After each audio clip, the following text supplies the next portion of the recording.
Hello people, welcome to a new HD commentary and we got some great players for you guys today. We got Slayer's Boxer as the Blue Terran and we got Fruit Dealer the Red Zerg. Well, to start off with the people, Slayer's Boxer is a very famous Korean player. He's pretty much the legend of Starcraft 1. Famous for his marine rushes, his all-out attack with all his SUVs and just go bananas on the enemy. And we got Fruit Dealer, which is a very skilled Zerg player. He's famous for dropping, well, as HG Starkers always says, for dropping the fruits, those are bailings, with his overlords on the opponent. So we got a great matchup for you guys today, and we are spawning on Lost Temple. That's right, Thomas. And Lost Temple is a really big map. Yeah, So when you're playing 1 versus 1 on this map, it's pretty hard to find each other in the beginning. Because you can spawn at the other side of the map, or you can even spawn just next to each other. And yeah, that's cool.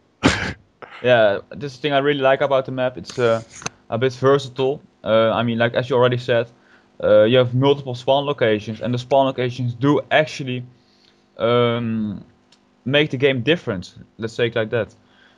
For instance, if you're spawning cross positions, which means that, for instance, the blue Slayer's Boxer is spawning bottom left and the Red Zerg is spawning top right, um, you can actually get a really different game from spawning at this location because spawning at the location they spawn right now, siege tanks drops and Thor drops on the ridge are very common, but spawning on cross positions, you won't see that happen as often as it will be now.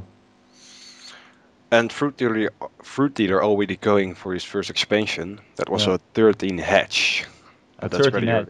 early. Yeah, most surf players like to do a 14 hatch, but the 13 hatch is also possible. And Terran now getting his Barrack up, Tech Lab, a pretty standard play from Terran, getting a 15 orbital. Well, most players tend to do a 16 orbital, but that's fine, nothing too big. Fruit Dealer sending his Overlord in the correct position as scouting. For the newer players under us, if you're Zerg and you want to send at your Overlord on this map, always make sure to do it at the closest distance. In that way, you can maybe get off early scout and you scouted it. And And look at Boxer that, has Bob. already made a bunker in the Yeah. base of Fruit Dealer. Well, that's what I wanted to say. Slayer's Box are doing a boxer rush, a bunker rush, and this can be a very deadly thing if he does this exactly right. And Boxer, I have no doubt that he will do it exactly right. Bunker now completed. Let's see what Boxer's gonna put in. Boxer's actually gonna put in a Reaper in it, and that's gonna be very deadly. Oh, the Zerg just popped out. I think it will be repelled by the Zerglings. Yeah, and that's a shame. I think the bunker rush could have been a bigger success if the SUVs were not sitting inside of the bunker but repairing it. Yeah, but the SUVs will get killed if they were Yeah, outside. Sorry. and look at that Boxer getting another Reaper. Well, I really like Reaper play on this map just because you have so many areas a Reaper can jump off and jump on, and that's something I really like about it. Well, what's going on? Fruit Dealer's sector rating is natural. What I really like about Fruit Dealer is he's like, oh well, I'm attacked. Let's make some drones. And most Zerg players will be like, oh my god, I'm getting attacked. What can I do? Make mass roach. But Fruit Dealer is always very chill about it. I mean, like he's getting attacked, and what's he doing? He's making drones, making sure his macro is good because in StarCraft 2, in my opinion, macro is more important than micro. Uh, I think it's good to explain to the newer viewers what macros and what micros, Bob. Well, I think you can do that better because I Yeah. might explain it bad. All right.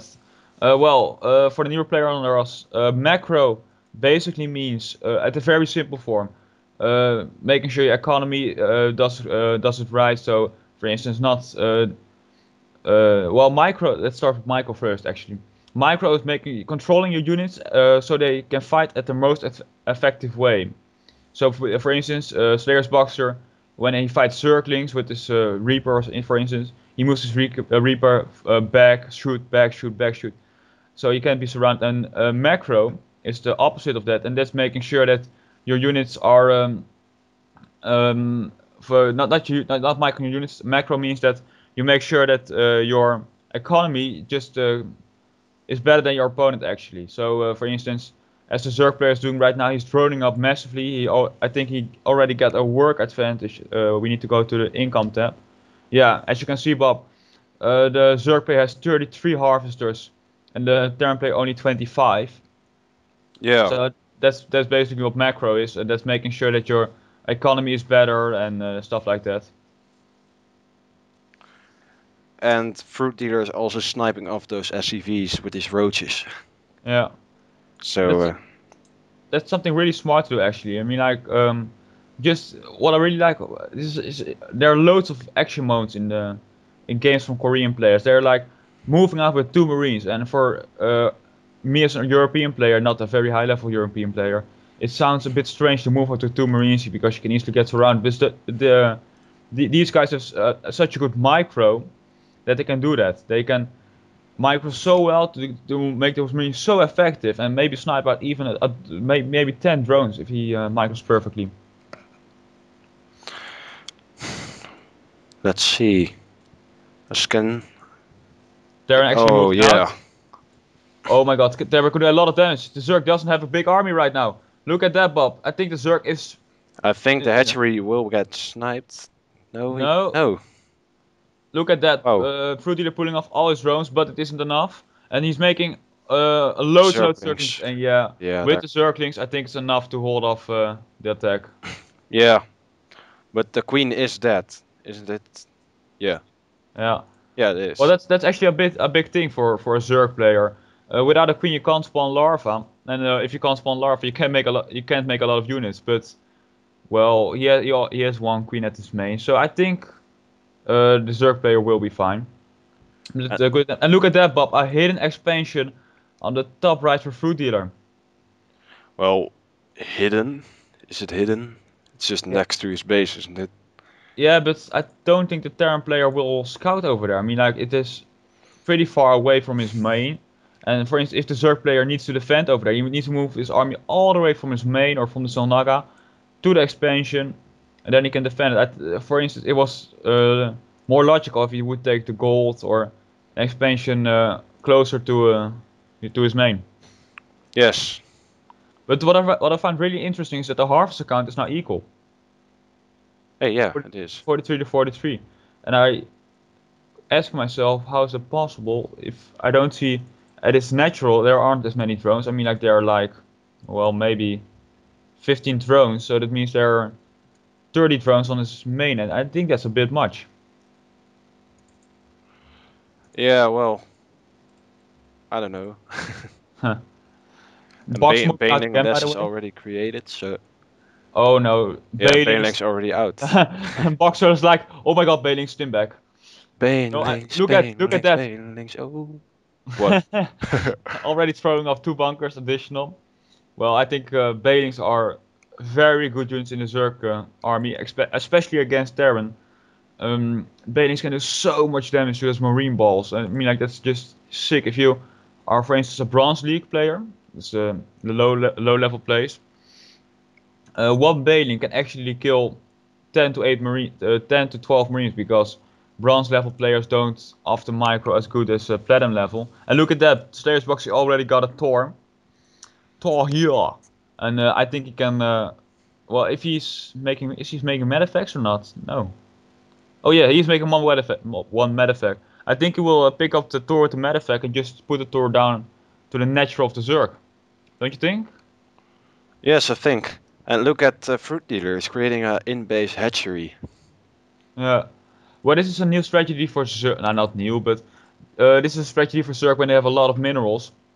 They can't make enough larvae to spawn enough units, and they make an in-base hatchery, so they can make a little bit more units. But as you said, it's in base, and that means it is pretty much protected by the army. So that's a very good strategy.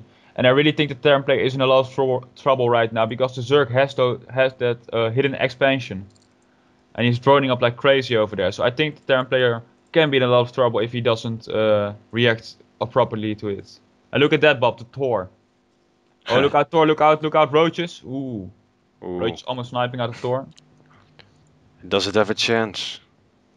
Well, if he, oh yeah, he's getting SCVs. I was just asking myself that if the Thor would actually sniping the gas bomb, Oh because yeah, the gas cool. goes down to Zerg. But as I wanted to say, if the Thor gets repaired by, for instance, SCVs, it can be a very lethal strategy. And actually throwing up some missile turrets right there. Lol. So I think this Thor will definitely pay for itself. Yeah, and he's repairing the door with his SCV, so that's Look at pretty that cool. sniping some SCVs. Down goes one. He's like, Nice. I really like the strategy. And Fruitsdealar, I think, is asking himself what to do right now. I think he's making some bailings. Actually has burrow bailings, as you can see on the map, by the way. And the Thor actually did a lot of damage, 11 kills, but he needs to move back right now because if he doesn't, he can actually be sniped from the low ground, and that's a very bad thing to happen. Hey, Fruit Dealer has researched